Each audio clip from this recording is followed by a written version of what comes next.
Tawas kay Susminya na ha kay kinini ang uban magud kay hugaw magud na huna no. Kanang tungod na ng belat.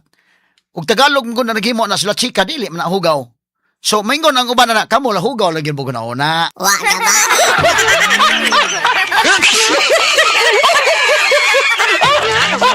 Kaya ang ato kong pronounce anak mahigala kay tungod B-E nga Eagle, Bravo, Echo, Lima, Alpha Tango. Mo gud spelling so be ang imong pag-pronounce dili ug naay pa na B.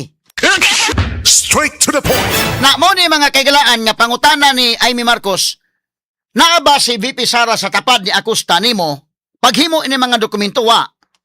Kay kini gud mga higala gawas ka sila chika may naghimo ani kini ha ang belat dili bastos og Tagalog o kana si la chika Tagalog na dili bastos. Ibutang ta lang Bisaya la chika day Maris bitbutang ta lang. Pero di gyapon bastos kay ang spelling di mao.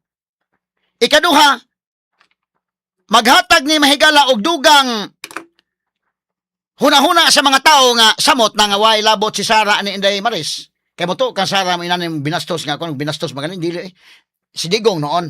Prangka pa istorya ba? Digong mo istorya kung inanim binastos. Katong papa, medyo mo istorya binastos to siya.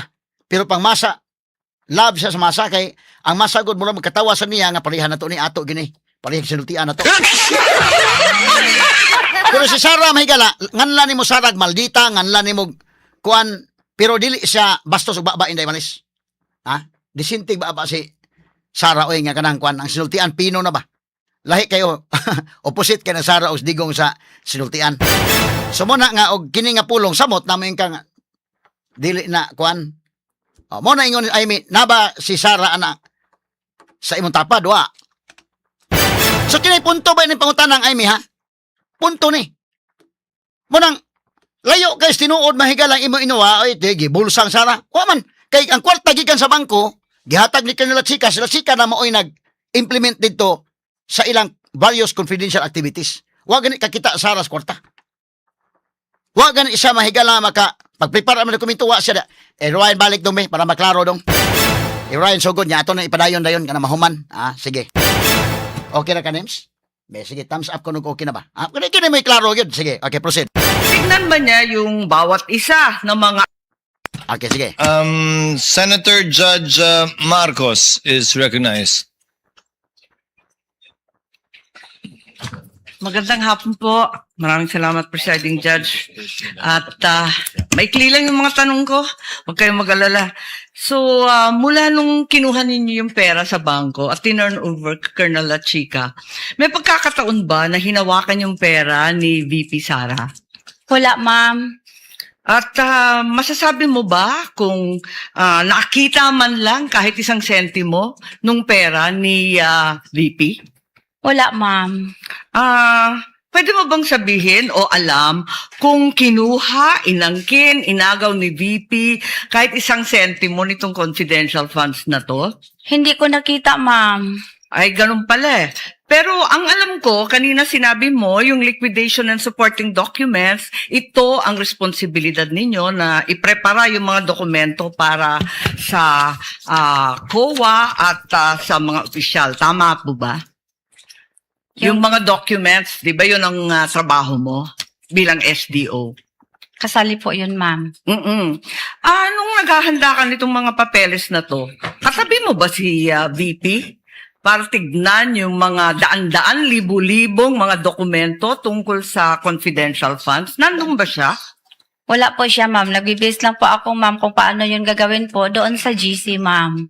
Tinitignan ba niya yung bawat isa ng mga acknowledgement receipt, yung iba't iba pang papel for personal authentication? Tinitignan ba niya yan? Basta, ma'am, yung mga acknowledgement receipt, ma'am, galing po yun kay security officer, ma'am, at binigay po niya sa akin, ma'am. At siya bang nagbigay sa iyo? Inabot ba niya yung mga resibong yan na tinatanong ngayon ng prosecution? Inabot po sa akin, ma'am, na naka-envelope po ng brown envelope ni security officer, ma'am, na si Colonel La Chica, ma'am. Si Colonel La Chica at hindi si VP Sara ang nagbigay sa inyo ng mga papeles.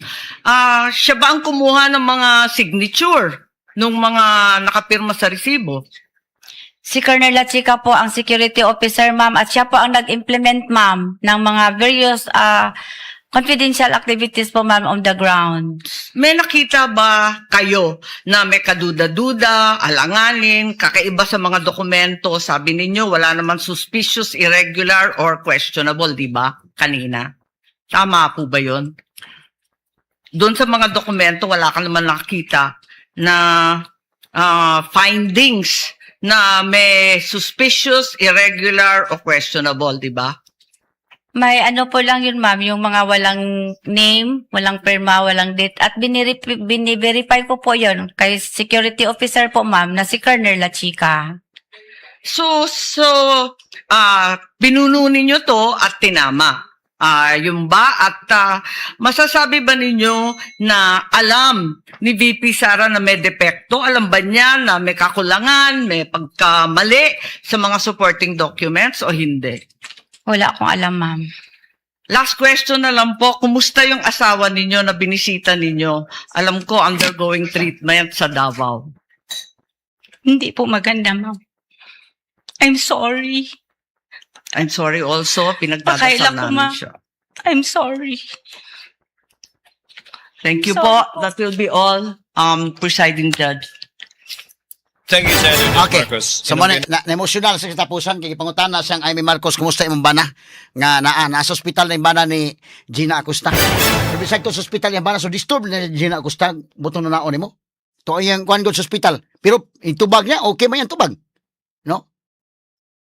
Pinabangs pa, hangs pa.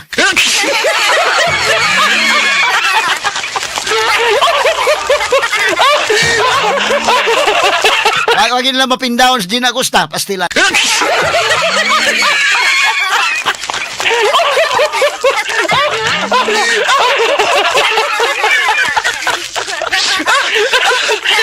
nga lagi kato katawa mahigala unya ari po tang tulfo gamay.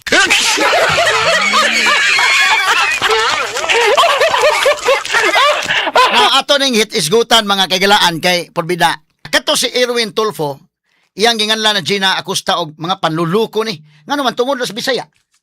Di man malikayan nimo nga si Gina Acosta makasagol og Bisaya.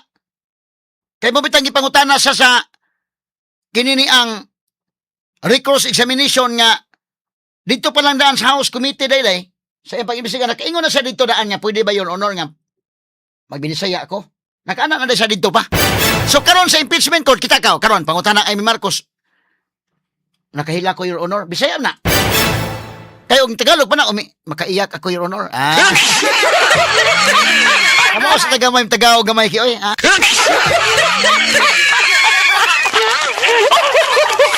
Masagulan din ang Bisaya. Niya si Tulfo nga tong Erwin suko siya nga anong panluluko ito? Ayaw po hukming panluloko kay Bisaya lagi na masagulan lagi bisag kinsa na to bisag ako gani mismo mag-interview ko diri mga higalagwan gahi kay ning atong Tagalog tungod kay gahi kay tagdila mga Bisaya.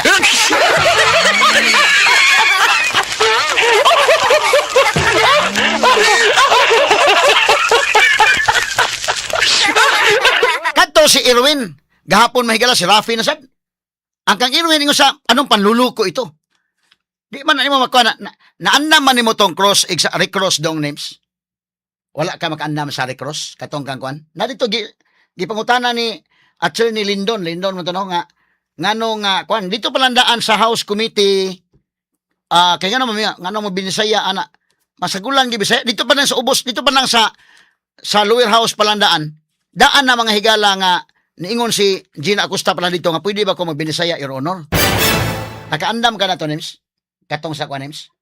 Recross si Attorney Lyndon Michael Bakil. May nangutana. Nara? Okay, pangutana na niya. So, ato sing address tong kang Tulfo nga Erwin. Before tamaring Rafi. Kaya katong Rafi, lahi sa tong Rafi. Stupido man sa ingon. Pwede ba ng judge? Senator Judge, may nanak.